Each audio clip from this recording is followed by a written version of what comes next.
Bismillahirrahmanirrahim. Assalamualaikum warahmatullahi wabarakatuh. Kembali di channel YouTube Ideal Journey.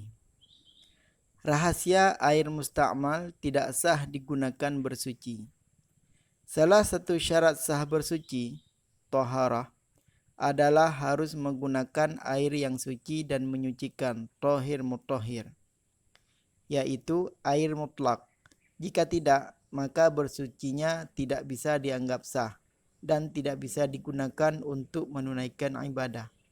Secara umum, pembagian air dalam bab toharah terbagi menjadi dua bagian, yaitu air suci dan najis.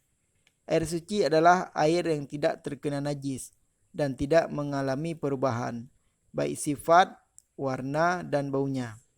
Sedangkan air najis adalah air kurang 2 kullah yang terkena najis atau lebih dari 2 kullah yang berubah sifat, warna, dan baunya disebabkan najis.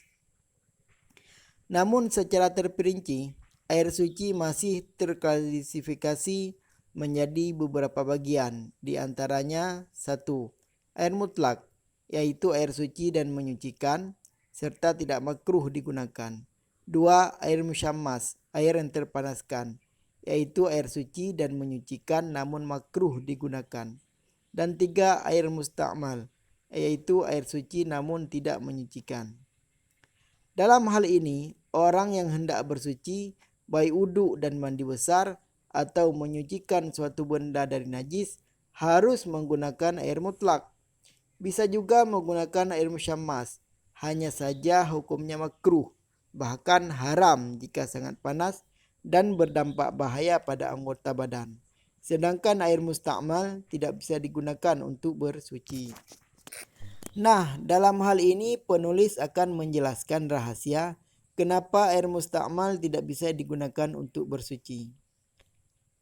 Air musta'mal adalah air yang sudah digunakan untuk menghilangkan hadas, baik hadas kecil maupun hadas besar.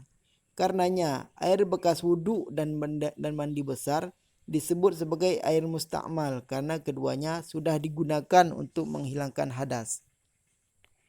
Imam Nawawi wafat 676 Hijriah dalam salah satu karyanya mengatakan bahwa alasan dibalik tidak sahnya menggunakan air musta'mal untuk bersuci adalah ta'abudi.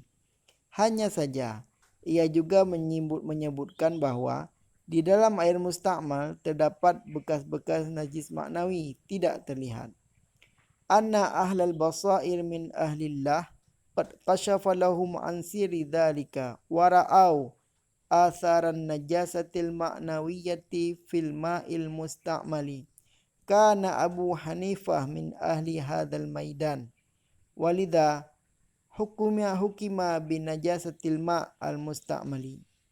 Artinya, sungguh ahlu basair, orang yang bisa melihat hal-hal yang samar, dari golongan orang yang dekat kepada Allah, telah dibukakan kepada mereka rahasia air musta'mal, dan mereka tidak melihat bekas-bekas najis yang tidak kasat mata dalam air musta'mal.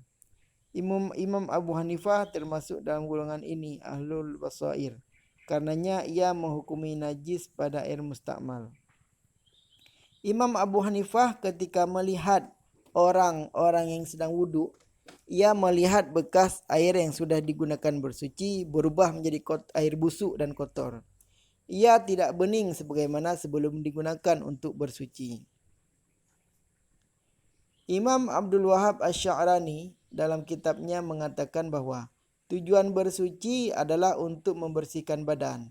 Maka tidak masuk akal jika membersihkan badan menggunakan air yang sudah rusak dan busuk atau musta'mal.